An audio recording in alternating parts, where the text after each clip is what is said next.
একদিকে বোমায় কাঁপছে ফিলিস্তিন, অন্যদিকে আগুনে পুড়ছে ইসরায়েল। এটা কি প্রকৃতির প্রতিশোধ নাকি মানুষের নিষ্ঠুর খেলা? সম্প্রতি ইসরায়েলের বিভিন্ন অঞ্চলে ছড়িয়ে পড়েছে ভয়াবহ দাবানল।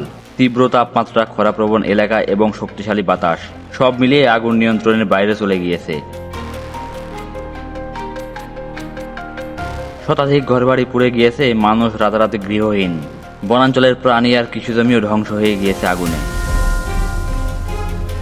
বিশেষজ্ঞরা বলছেন জলবায়ু পরিবর্তনের ভয়াবহ প্রভাব এই আগুনের মূল কারণ। কিন্তু এইসবের মধ্যেও চলছে আরেক বিপর্যয়।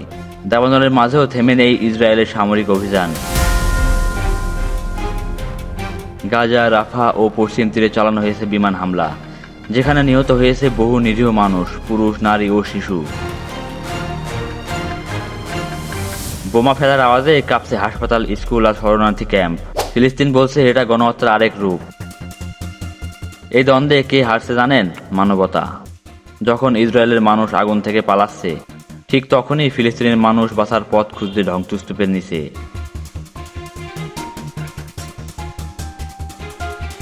বিশ্বজুড়ে চলছে প্রতিবাদ, নিন্দা আর সহানুভূতির ঢেউ, কিন্তু বাস্তবে কোনো সমাধান নেই। জাতিসংঘ, মানবাধিকার সংস্থা সবাই উদ্বিগ্ন, কিন্তু কেউ কার্যকর কিছু করছে না। প্রকৃতি বার্তা দিচ্ছে দাবানলের মাধ্যমে, আর মানবজাতি দেখাচ্ছে তার নিজের রূপ, যুদ্ধের মাধ্যমে। এই দুই আগুন, একটা প্রাকৃতিক আরেকটা রাজনৈতিক, দুটোই ধ্বংস বয়ে আনে, কেবল রক্ত আর ছাই রেখে যায়।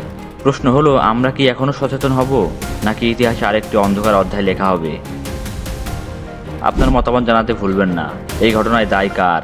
ভিডিওটি ভালো লাগলে একটা লাইক করুন এবং এমন বাস্তব ভিত্তিক সংবাদের বিশ্লেষণ পেতে জাস্ট ইন বাংলা এখনই সাবস্ক্রাইব করুন।